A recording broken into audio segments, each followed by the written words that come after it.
And Syria is just one example. American War Crimes has its own Wikipedia page. Torture, extrajudicial killings, illegal detentions, they've done it all. Let me start with Iraq. Who can forget the Abu Ghraib prison? This is where America perfected their war crimes. Prisoners were tortured, raped, sodomized and killed. All of this is documented. In fact, it was authorized by the US government. Their Justice Department released a memo before the Iraq war. It's called the Torture Memos.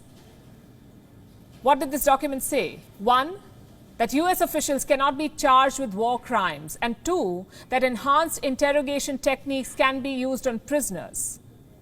What are these enhanced techniques? Basically a clever way of saying torture.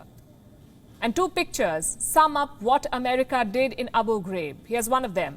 The prisoner is made to stand on a box. His head is covered and his fingers are connected to an electric wire. Do you know what his interrogators told him? If you fall off the box, you will be electrocuted. That's what he was told. Here's picture number 2. It's even worse.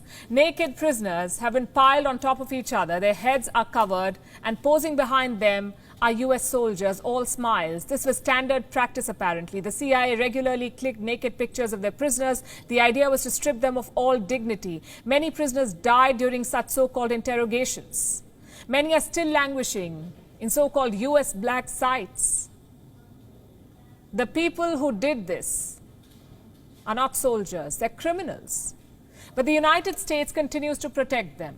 Let me give you an example. In 2005, a US battalion in Iraq was hit by a roadside bomb in a place called Haditha. One soldier was killed, one soldier. The same day, this battalion marched into a neighborhood. They shot and killed 24 women and children. Do you know what the battalion's leader said? Shoot first, ask questions later. And do you know what his punishment was? 90 days in jail plus a pay cut. A pay cut. That's the punishment for taking 24 innocent lives. Here's another example. This is from 2007. A private security company was escorting a US diplomatic convoy in Baghdad. They say they were ambushed. In response, they killed 17 innocent Iraqi citizens. 4 of the employees were tried and convicted.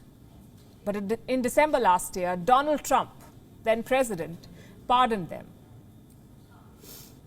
So they're free men now. The fact is, America will do anything to protect its war criminals. They will find legal loopholes. They will use their diplomatic power. They will even build a military base on an isolated island to hide their crimes.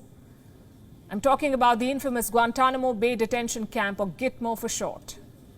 Since 2002, 780 people have been detained here. No charges, no trial, no lawyers. 731 prisoners have been transferred out. 39 still remain and 9 died in custody. Gitmo is a monument to America's ruthless crimes. Prisoners say they were tortured with broken glass, strangled with barbed wires, forcefully injected with drugs and repeatedly raped. Remember who's doing this. The supposed human rights champion, the self-proclaimed guardian of freedom. They did the same in Afghanistan. We know the Bagram Air Base is as the crown jewel of the US operation, but that was not always the case. Bagram also houses a detention camp. Prisoners were chained to the ceiling. They were beaten, sexually assaulted and killed. Then you have a list of illegal operations. The Kandahar massacre, 16 civilians dead, including 9 children. The Maiwand district murders, 3 civilians dead. The Kabul airstrike, 9 civilians dead. This last one happened this year. An entire family was wiped out in one strike. What's the punishment for such mistakes?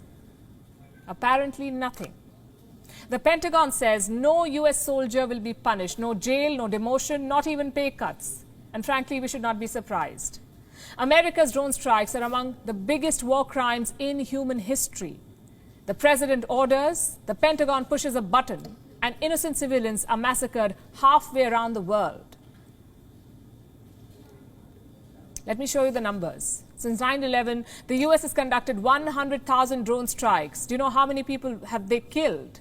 At least 22,000 civilians. The worst estimate is 48,000.